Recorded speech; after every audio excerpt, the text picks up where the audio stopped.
Good evening, everybody. Once again, we're tickled to have you with us. Boy, we got a hot one for you tonight. Okay. It's rated X. Oh, O X O oh, X O. You better no. pray on this, honey.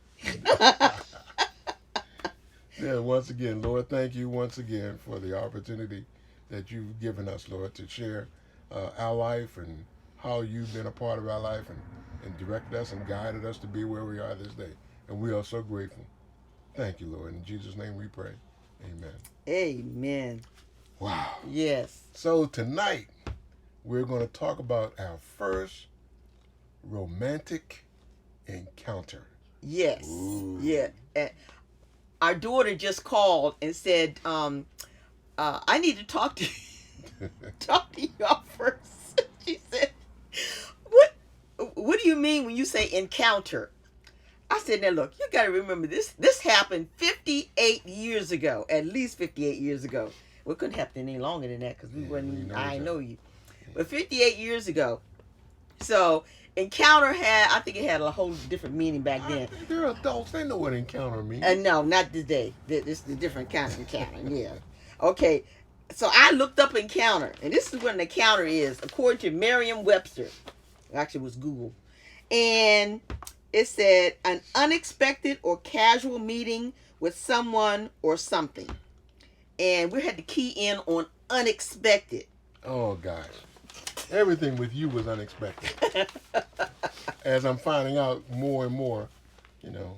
Yes. Everything with Sharon was unexpected. Yes. But, I do want to give thanks and thank Miss Brenda Day Pickett for introducing us. That's how this all started. I heard we had a girls softball team in our community, and the girls were getting together because the field that they practice on, the grass had just been cut, and they needed to move it out of the way. So the helpful gentlemen that we are in the community, we decided we're going to go help the girls and help clear this field so they could practice softball. Okay. So as we're walking down to the field, Brenda Pickett says, "Hey, we ought to stop and ask the new girl if she wants to come and play ball with us." And my ears were just like radar. New girl? What new girl? Okay, I didn't know it was a new girl in the community. The new girl was Sharon. Okay, so that's how I met her. Okay, that's how I met Sharon. The first glimpse I got of him, I noticed him, but not really. You know, it was the guy over there. He had on looked like old cut off football jersey. That's what it looked like. And I really noticed him because he jumped on this horse. It was a horse in the guy's field, and he got on the horse bareback riding the horse. And I'm saying, what the idiot is? What is that? You know, and I didn't realize that. Wait a minute. Plus, I thought we're talking about our first encounter. I know. Wait a minute. And after Brenda introduced us, I said, "Hi, my name is Hampton." I don't remember that. And the rest is history. First of all, I thought you were your sister. I thought you and your sister were boyfriend and girlfriend. Yeah. And I didn't find out until later that she was actually your sister. Mm-hmm. I didn't know the dynamics. It was a small country community, and everybody was related to somebody somehow or another. So I guess new girl is when you figure new blood, somebody that you weren't related to. I know I wasn't related to you. That's right. So when he got off the horse, and I don't remember you introducing yourself. I just I thought you was cute, but I wasn't. That horse was another day. That wasn't even the same day. Yes, it was, honey. It was the same day. We were going down the road. He don't remember. He old. So anyhow, he started coming to my house, and this is actually getting into some of our future story times, and so I'm not going to go into in depth like I'd like to, because this is more about romantic stuff like that. Yeah. So I actually have a preview of our next 3 or 4 story times. Not when I say preview, just telling you what the topic is, and so I don't want to really get into some of that right this minute because one of those is included in that one. But when he first started showing up at my house, he wasn't by himself. Every time he came, he was with another guy. Oh. So, and I was interested in the other guy because he was older and he was getting ready to go to college. He was going to University of Maryland. So that's the one I was really interested in. I wasn't interested in him. It was actually Brenda's brother. Yeah, okay. So that's the one I was interested in. And so every time they came about 2-3 times they came, and every time it was the two of them. And I didn't really know. And I had never been courted before. So I wasn't really sure what that was, because Hampton was my first kiss, my first boyfriend, my first everything. Let me tell you, this encounter thing was really something, because I tried my best. When I walked past Bill Day's house, I tried my best not to be seen. A couple of times I even got off the road before, like 2 houses before his, and walked through the woods, okay? And then came out of the woods 2 houses after his. Was it nighttime? It was close to dusk. I didn't want this guy to see me. You know, there were no street lights, if I remember correctly. There weren't many street lights when I first met you out here. And I tried. I did not want this man to see me going that way, because I'd be walking on the road, and it's like a football field's length, or maybe not, 50 yards, let's say half a football field, from where his house was from the road.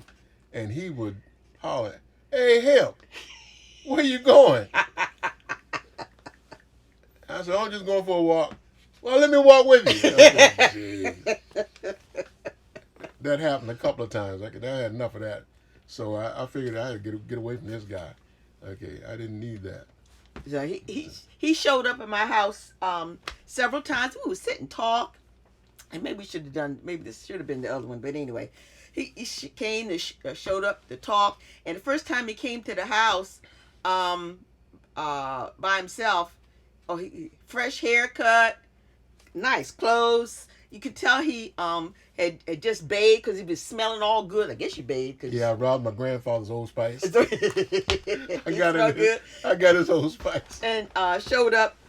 And so we have been dating, I don't know, maybe a month.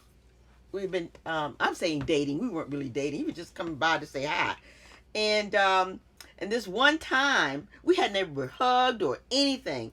And my father was yelling that he'd always yell down, "It's 9 o'clock." You know, and so we knew he had to leave. Yeah, they put you out at 9 o'clock. Put you out. And so I was sitting on the couch, and he said, "What'd you say to me?" I don't remember sitting on the couch. I was sitting on the couch. On the back of the couch. I was sitting on the back of the couch. Oh, okay. Yeah. Yeah, you got to understand, when you walk in the door, in the hallway, and walked in the front door of their home, there was a couch they used to separate, like a walkway from the living room. Okay. And she was leaning up against the couch. And I was going towards the door. She was escorting me out. And I asked her if I could kiss her. I said, "May I kiss you?" And I didn't say anything. I was shocked. It was, like I said, it's unexpected. This encounter was unexpected. So so when he said that, my mouth, I said, now see, she didn't say anything. So I would bet you every guy that's here would think like I was thinking. She didn't say anything. She didn't say yes, but she didn't say no. So silence means consent? It's consent? Yeah. Oh. Yeah. You gotta look at it from my point of view. Yeah, okay. I don't speak womanese or whatever it is. You said what? Last week that I don't speak. Woman's dialect. Woman's dialect. There you go. So I don't speak woman's dialect. I guess I should have been very precise about what I was, expecting. Anyway. I did. Last week we told you that she has a unusual way of telling me when she's unhappy or doesn't want something or doesn't like something. And I told you, you don't have to worry about me, because I'm going to tell you what I want, right? Yeah. But I was thinking, when you asked me if you could kiss me, I was thinking. I was still thinking. You know what? If I drop food on the floor I pick it up quicker than you answer. They need it, okay? So I was thinking. So you asked me if you could kiss me, or have a kiss, and I was trying to figure where'd that come from. We haven't even had a hug. You gonna ask me for a kiss? And so I was standing with my like this, and next thing I know, he laid one on me. Now I have a list of 52 different kinds of kisses that I'm gonna share as we go through this. Wait a minute, honey. And different kind of kisses. 52 different types of kisses and what they mean. All well, the young man wanted was a kiss. And that's all. This is when a kiss is not really a kiss. Well, it means something else. Okay, so they have cute first kisses, like when you're on the cheek, on the forehead, on the hand, like that. I'm serious, girl. Rubbing noses and stuff like that. I'm serious, girl. And then they have a whole list of steamy, sexy kisses. He skipped all the way from the cute first kiss all the way down to the steamy, sexy kiss. All the way down. I'm sorry, grandson, but anyway, he skipped all the way down. There's a list. Did you remember the kiss? I never will forget that. There you go. I rest my case. So, I'm guilty, y'all. I'm guilty. So when I wasn't playing. So after he finished kissing me, unexpectedly, I asked him to leave, and he had this quizzical look on his face, like, "What did I do?" And I look back now, I feel sorry for him, but I didn't feel sorry for him then when I asked him to leave. So I promptly got on the phone to call my girlfriend. And that, of course, I always tell y'all to keep your girlfriends out your business. But she lived 20 miles away, so I wouldn't have to worry about that. So I called her, Catherine, and I said, "Cat, you don't believe what happened?" She said, "What happened? What happened?" I said, "He kissed me." She said, "Really? Oh, that is what?" I said, "No, he kissed me. He stuck it." Well, he stuck his biscuit in my mouth. Oh, Lord. And she started laughing. I said, "Why are you laughing?" I was distraught. She said, "Why are you laughing?" I said, "Because he's going to come back. He's going to try to do it again. What am I supposed to do?" She said, you know what she said? Open your mouth. That's exactly what she said. She said, "Open your mouth." Pastors, I'm sorry. Oh, so I said, "Oh, Lord." So she was my romantic guru at the time. And so I was terrified. So I was babysitting for the family across the street. They had 5 kids. And so I was babysitting for them during the day. And he showed up there the next day. And so I was trying to be, cool, like the kiss didn't really, mean anything to me, and that it was okay, and I knew what I was doing. I didn't want this boy to know I hadn't kissed anybody before. That was my very first kiss. No kidding. Could you tell? The way you like to flip over the back of that couch? Yeah. Did you know, though? Did you really know that was my first kiss? No. No. Okay. Whew. I was getting ready to get embarrassed. 58 years later, I was going to get embarrassed. So anyhow, he came over and he apologized. I don't even think he knew what he was apologizing for, but he apologized. And I said, "It's okay, no problem." And so that's when he kept coming back and coming back.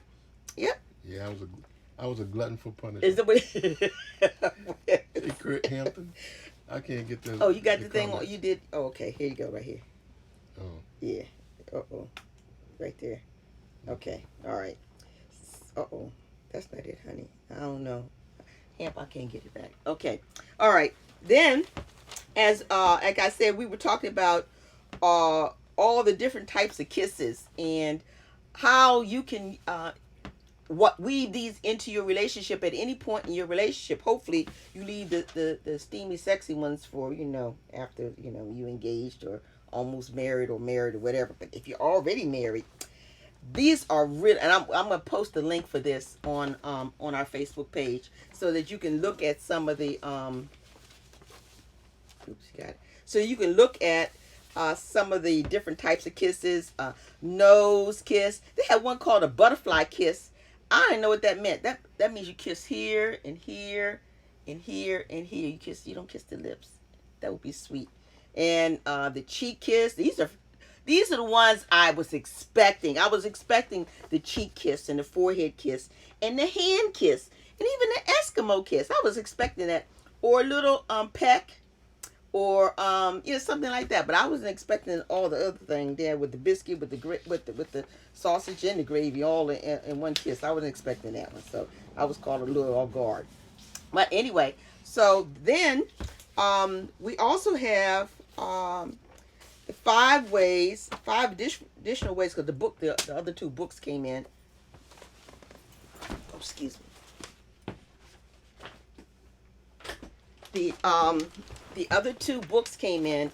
How to Make Love with Your Clothes On, 101 Ways to Romance Your Wife, and 101 Ways to Romance Your Husband. And those both came in, and I was looking through them, and some of them overlap. Some of the different ways overlap, but I looked in here. Some of these things, I don't think they would work on my husband, because that's not his love language. And so you have to, what's the matter? Pat says you were mesmerized. Oh, yeah. Yes, I was. So I looked at some of these in here, ways of romance your husband, and some of these, it's 101 ways, but if you know your husband, and you know your spouse, your wife or your husband, you'll be able to look through this and know which of these ways wouldn't do anything for them. The long kiss, and this is what we were talking about in our marriage seminar, about having a long kiss. 5-second kiss and a 10-second hug every day. Those 5-second kiss, and 5 seconds doesn't seem like a long time, but you think about it, when you leave in the morning, and that's the thing, is you do it when you're walking out the door, because you do it like now it's getting kind of quiet. It's not that's when a kiss is not just a kiss, because it doesn't take much for your husband or your spouse to the male spouse to run off in a whole nother direction if you get him a 5-second kiss. My point was to kiss her in such a way that she would think about me. Okay, that's all. Just remember Which me. kiss are we talking about? Okay. The first kiss? And I think I know one kiss that I remember the most of all the kisses. Oh. One morning, my day started. I had to get up at 5. We had to be at work at 6. And one morning I left, and her leg was sticking out from underneath the covers. And rather than kiss her on the face, I kissed her on the back of the knee. Okay. My baby called me at 7 o'clock in the morning. She called me. She called me again at 9. She called me at her lunchtime. She called me again before I got off from work. Wow. One of those, that meant something to her. And I remember that one. I never will forget that kiss. Me either. Okay. I don't forget That was a kiss. All day long, I All thought day. of that. And that was the kiss that going out the door. Give them something to think about all day long. Give them that 5-second kiss in the morning. Now, if they haven't brushed your teeth, what you supposed to do? You didn't brush your teeth. But it didn't matter, because you kissed me on the knee, behind the knee. So that didn't worry about that. But give them that kiss going out the door. 5-second kiss, 10-second hug, going out the door. And they will think about you all day long. I guarantee, because I did. Yeah, I did. And, okay. Wash and fold clothes. You know what? It is something like that, especially if that's one of your love languages, service, acts of service. You see a great big pile of clothes, and you come back and they're folded and put away. My husband, he has one arm, and it means so much. Yes, acts of service is my love language, but to know that he does this with one arm, he folds the clothes. Every time we wash, he folds them, he puts them away. And it means, and it takes him twice as long to do it as it does the average person. But he does it. He does a good job, and he puts everything away. And it means so much more. Ain't nothing sexier than watching a one-armed man fold clothes for you. Yes, sir. Can you think of anything sexier than that? About a one-armed man? No. I don't want to. Oh, you wouldn't find that sexy, would you? No. No, I did. I found that sexy. Yes. And then we have cook dinner and do the dishes. Now when Hamp was, he doesn't cook as much as he still cooks breakfast, but he doesn't cook as much as he used to. But I loved seeing Hamp in the kitchen. You know, he was stirring. You know, just standing in front of the stove, stirring and bending down, opening the oven. You know, and then you get up and reaching up on top of the shelves. You know, getting the pans in. It's like, oh yeah, loving that.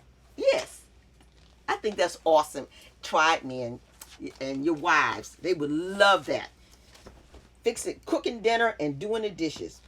Country boy, gifts of, when he brought the vegetables to me. Now, gifts are not my love language, but this one time he brought us a gift of vegetables. His family, a big family, they had a huge garden. Oh, yeah. A huge country garden, you know, Yeah, all the vegetables. Yeah. Oh, you had 3 gardens? 3 gardens altogether. I didn't know you had 3. What are the other 2? I'm sorry. There were 3 before Barbara Ann's house was built. Oh, okay. So before her house. So they were where her house was. Yeah. One of them was there. One was right behind Pop's house. And one was on the other side of that little branch. Okay. That we had running through the property. Okay. Well, they had a big family, and they grew and everything. And one day, I don't know if I knew you were coming, or I just opened the door and there you were. You must have rung the doorbell. And it was hot. It was in the summertime, July, August, something like that. And he walked to our house from his house, which is almost a mile away, with a bushel basket of vegetables filled to the top with vegetables, beans and cabbage and tomatoes and cucumbers and all this green beans. And I thought that was the most romantic thing ever to see him walking in. And it wasn't the gift. It was the fact that he took the time, the service, that he walked down all that time and he was just sweating and he was just glistening, you know. Yes. He was glistening, yeah, with the vegetables. Even now, I just think about it, just makes my heart race. Yes. And I just love that. Yes, I love that. Okay. I want to give y'all just a preview of our upcoming story time. So I don't think I have anything else on there for that. Yeah, that was it. Mm-hmm. Well, it was good. It was good. Yes. So just a little kiss, guys, is very important. That's all I'm saying.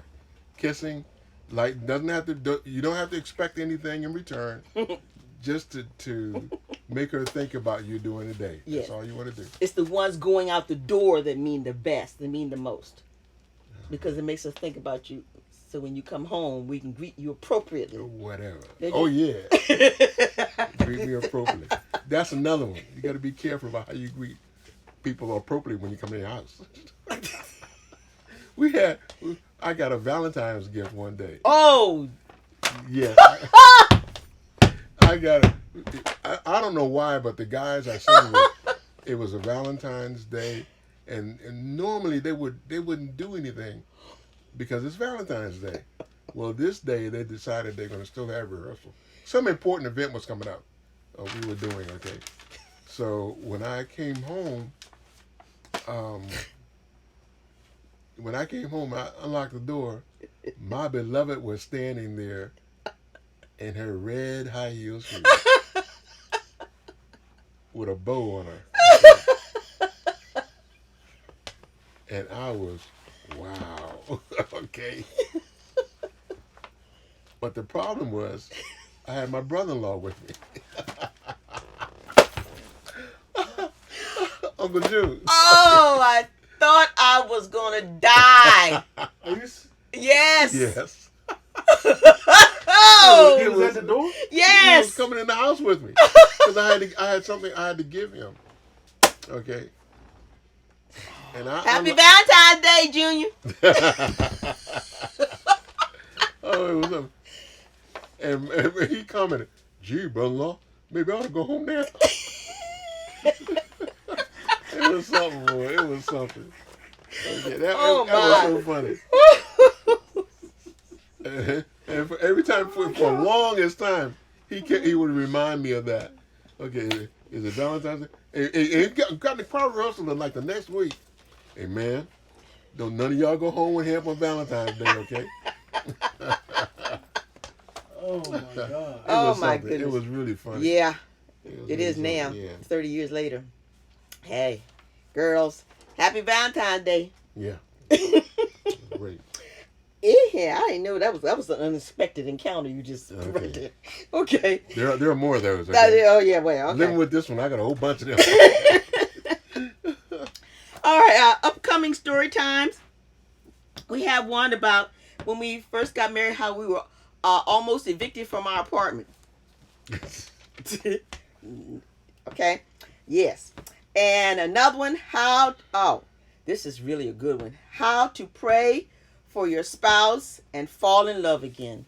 Yes, indeed. Let's see. I've had plenty of practice. You too. Listen, I've been praying for you ever since I was in the 4th grade. Honey, Okay. you're so sweet.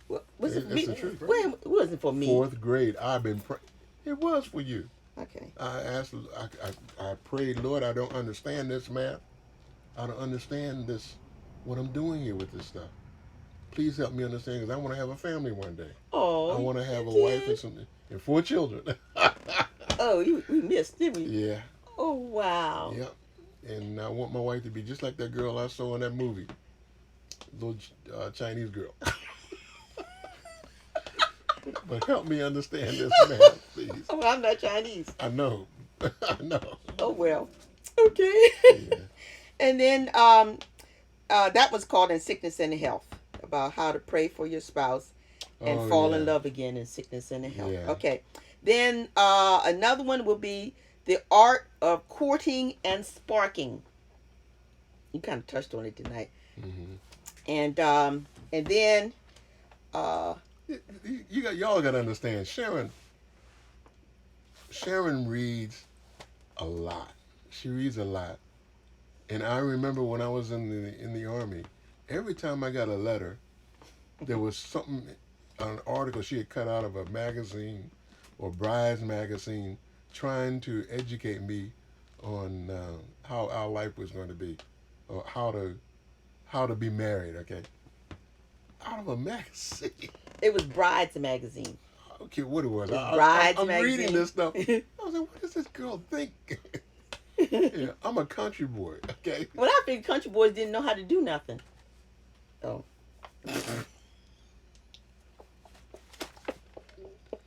I don't need no magazine, okay? That's right. Y'all had pigs, didn't you? I don't need a magazine. Anyway, but it's really funny to find out. You read these books and you read their articles about people talking about how you can make your relationship, how you can enrich your relationship. And to realize you were doing them or had done them and didn't realize that was on the list of things you should do to maintain your relationship. Chris said I cook Chinese.